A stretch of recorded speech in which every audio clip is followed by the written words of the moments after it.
Angela Merici. Brothers, the lady that we celebrate today, this woman certainly was good ground for the Word of God. No thorns, no rocky soil, whatever, did not hinder her from responding to the Word that had been planted deeply within her heart. The Word of God inspired Angela to be a leader, to have a vision, to be a trailblazer, to be zealous, and to be a creative woman for her time. She's kind of like the Catherine of Siena in a way, very strong lady. Angela thought outside the box.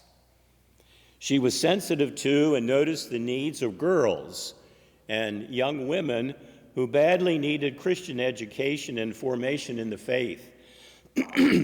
Angela is often celebrated as a woman of foresight and courage who enjoined her successors to make changes according to the needs of the time.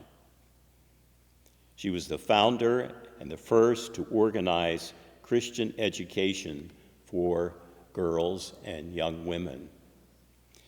Born in 1474 on a farm in Lombardy region of Italy, she and her older sister Gianna Maria were left orphans when she was 10 years old.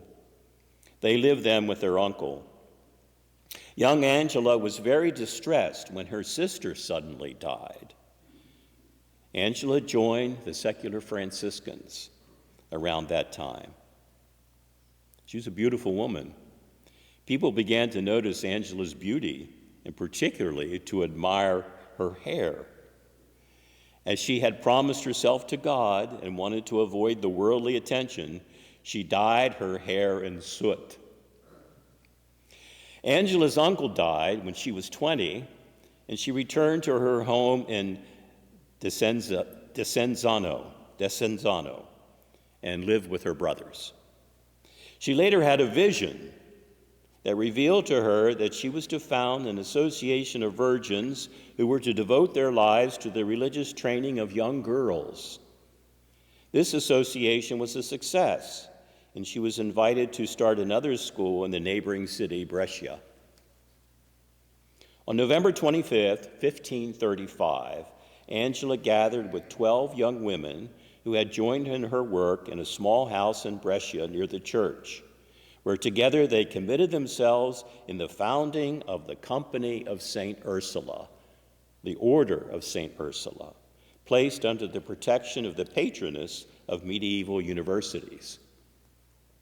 Her goal was to elevate family life through the Christian education of future wives and mothers. They were the first teaching order of women religious. The members wore no special habit, but when I was in Cumberland early as a brother, the Ursulines did wear a habit, a typical sister's habit like we see on Sister Act almost. And I can still remember Sister John Mary over across in the parking lot, a young nun, kind of rotund, playing with the kids and jumping around. Her habit was going everywhere. But in the time of Angela, they wore no special habit and took no formal religious vows. Angela wrote a rule of life for the group which specified the practice of celibacy, poverty, and obedience. The Ursuline sisters opened orphanages and schools. In March 1537, she was elected mother and mistress. The rule she had written was approved in 1544 by Pope Paul III. When Angela died in Brescia on January 27, 1540, there were 24 communities of the Company of St. Ursula serving the church through the region. Her body was clothed in the habit of a secular Franciscan.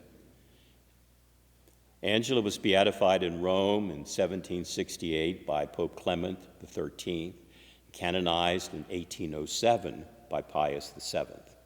Angela is the patron saint of sickness, people with disabilities, physically challenged people, and those grieving the loss of parents. So for us, brother, the Word of God, by reason of who we are, has been planted deep within our hearts. And I think after the example of Angela, a secular Franciscan, this is what she teaches us to do after I've looked at her life. Look outside the box. Notice what needs to be done. Never be status quo, where routine takes over in ministry and life, Groundhog Day every day, where we preach only to the choir.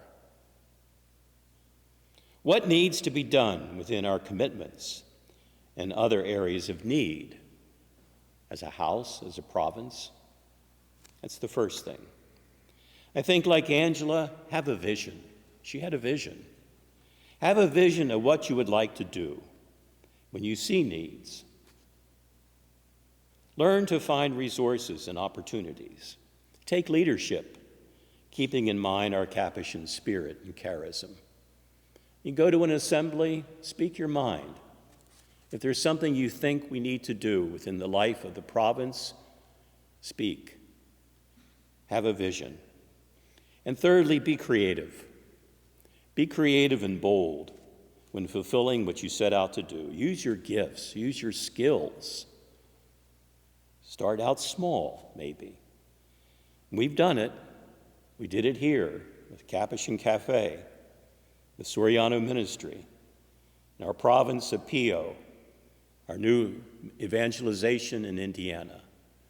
We've had a vision, and we've reacted like Angela did. I leave with two of her quotes.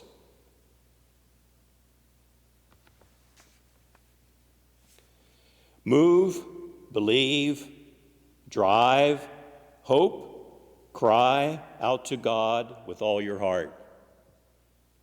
Do something. Get moving. Risk new things. Stick with it. Get on your knees. Then be ready for big surprises.